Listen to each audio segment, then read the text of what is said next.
Hey drivers, welcome to Variant 5. So you got Nathan here and you got Robert. Hey, What what's we're going gonna on? what we're gonna do today is that we got a lot of people that come in that has pulled tanks, that's pulled cars, that don't ever slide fifth wheels or tandems. So I'm gonna do a quick brief rundown on how to do that and explain why we go the direction that we go. The simple fact is that we have the 34s and stuff, and we actually have the adjustable tandems. It's quite simple here. You slide the tandems to the back. Each hole is 300 pounds. You slide it backwards. That weight is going to go to the drives. And if you slide it forward, it's going to push it onto the tandem. And it's not really that hard to do. We're going to wind up setting the brakes. Robert, have you set your brakes already for your trailer? I do believe, yeah. Okay. What you do on most of our trailers, you got this pin right here. You're gonna pull that little button out. It's gonna pull your pins in, and then you're gonna wind up sliding it into whatever hole that you need to be in to adjust your weight. Each hole is 300 pounds, roughly. It all depends on your load. So it can go from 250 to 350, but usually a rule of thumb is a good 300 pounds per weight.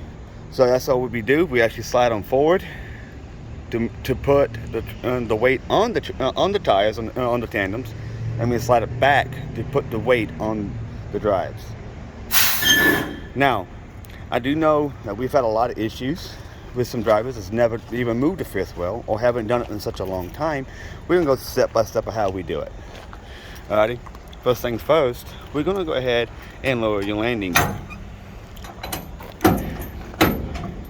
A good way to do it is to roll it down until it just touches. And then what we're gonna do, we're gonna step inside that cab.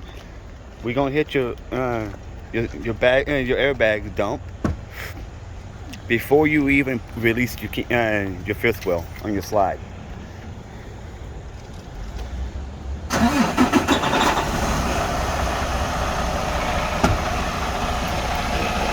Hey Robert, move it to the 5 and 6 hole.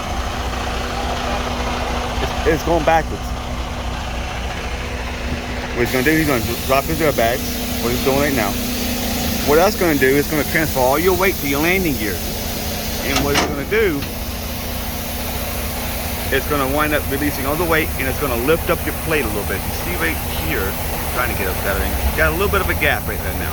That way that you have no weight whatsoever on that fifth wheel plate. Go ahead and hit the slide. You see it releases.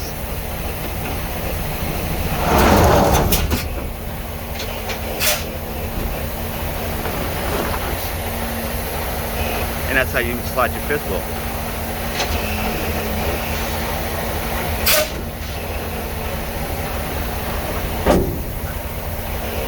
Now, you notice a little bit of movement is what's needed.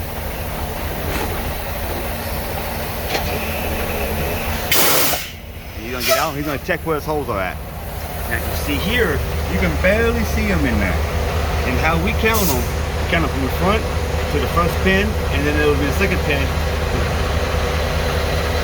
And he raised his landing gear, his bags. But me personally, I never put my airbag in my bags until I'm ready to lift up my landing gear. But he can see where his holes are at, and then he can adjust to which way he needs to go. So which way you need to go, Robert? 5 and 6. See here.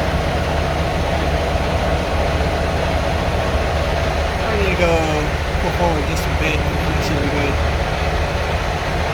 You go forward, Yeah. and it'll lock in. Rule of thumb: usually, leave your airbags deflated until you got it locked in. It's a lot easier for it to slide. And there she is, locked in 5 in holes 5 and hole 6. And then you rear up your airbags, lift up your landing gear, you scale.